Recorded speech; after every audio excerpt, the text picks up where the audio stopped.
శివాధిపతి అయిన దేవాది దేవునికి మహిమ కలుగును గాక. అందరికీ శుభోదయం. యాకోబు పత్రిక 4వ అధ్యాయము 6వ వచనము. అందుచేత దేవుడు అహంకారులను ఎదిరించి దీనులకు కృప అనుగ్రహించును అని లేఖనము చెప్పుచున్నది. దేవుని నామమునకు మహిమ కలుగును గాక. నేస్తమా, నీ దేవాది దేవుడి దినాన నీకు చెప్తున్న మాట ఏమిటి అనగా, ఆయన అహంకారులను ఎదిరించి దీనులకు కృప అనుగ్రహించును. కాబట్టి నీ దేవునికి నీకు మధ్యలో ఏదైనా ఆటంకము ఉన్న ఎడల, అహంకారము ఉన్న ఎడల దానిని తీసి పారవేసే. ఎందుకంటే ఆత్మ విషయమై దీనులైన వారు ధన్యులు, పరలోక రాజ్యము వారిది.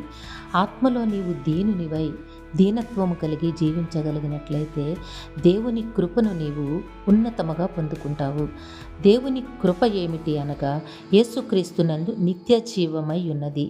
కనుక ఆ నిత్య జీవమునకు నీవు వారసునివి కావాలి అంటే నీలో అహంకారం ఏమీ ఉండకూడదు.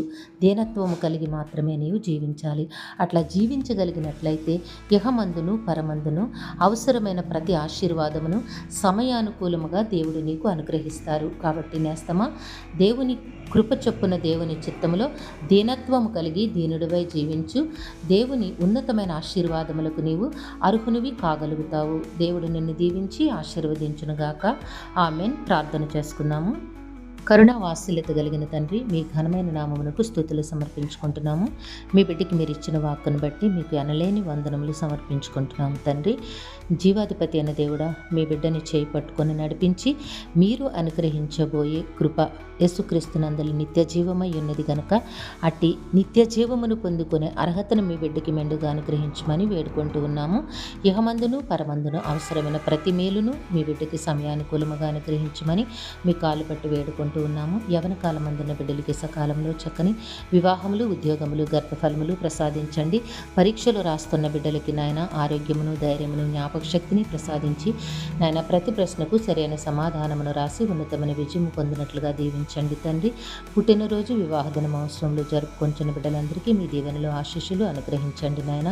మా ప్రియులందరి కుటుంబాలకి మీ క్షేమము, కాపుదల తోడుగా ఉంచండి తండ్రి.